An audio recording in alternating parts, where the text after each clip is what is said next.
ভাই রে, আজকের দিনে ফুটবল ভক্তদের অবস্থা টাইটানিক সিনেমার মতো। জাহাজে সবাই চিল করতেছে, হঠাৎ দপাস, কারণ ব্রাজিল আর্জেন্টিনার দুই দল একসাথে হারছে। মানে এটা তো মেসি আর নেইমারের একসাথে পাবজি ম্যাচ হারার মতো ঘটনা। ব্রাজিল ফ্যানরা সকালে উঠেই ভাবলো আজ আমরা জিততে যাইবো। আর্জেন্টিনা ফ্যানরা বলল ভাই আমরা তো ওয়ার্ল্ড চ্যাম্পিয়ন, হারবো কই। কিন্তু শেষে দুজন একসাথেই ধপাস। ব্রাজিলের ডিফেন্স আজকে এত ফাঁকা ছিল, মনে হচ্ছিল মাঠটা বলিভিয়াকে বিক্রি করে দিয়েছে।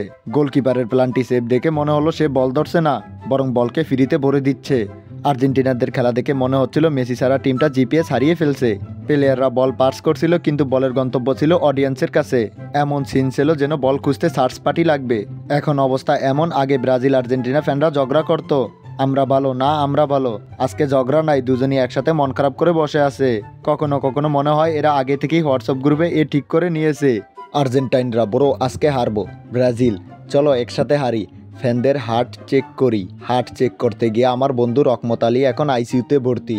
গরু বেচা ফ্রিল্যান্সিং করতে গেছিল, এখন সর্বহারা। বাইরে আজকের ম্যাচ আমাদের একটা শিক্ষা দিল, ফুটবল শুধু জেতার জন্য না, হারলেও একসাথে কান্না করার নাম ফুটবল। আর্জেন্টিনার ব্রাজিল যদি একসাথে হারতে পারে তাহলে তোমার এক্সামে ফেল করা এত খারাপ কিছু না ভাই। শেষমেশ আমি কিসমত আলী একটা প্রশ্ন করি, কার হারে বেশি শকিং লাগলো, ব্রাজিল নাকি আর্জেন্টিনা? কমেন্টে জানাও।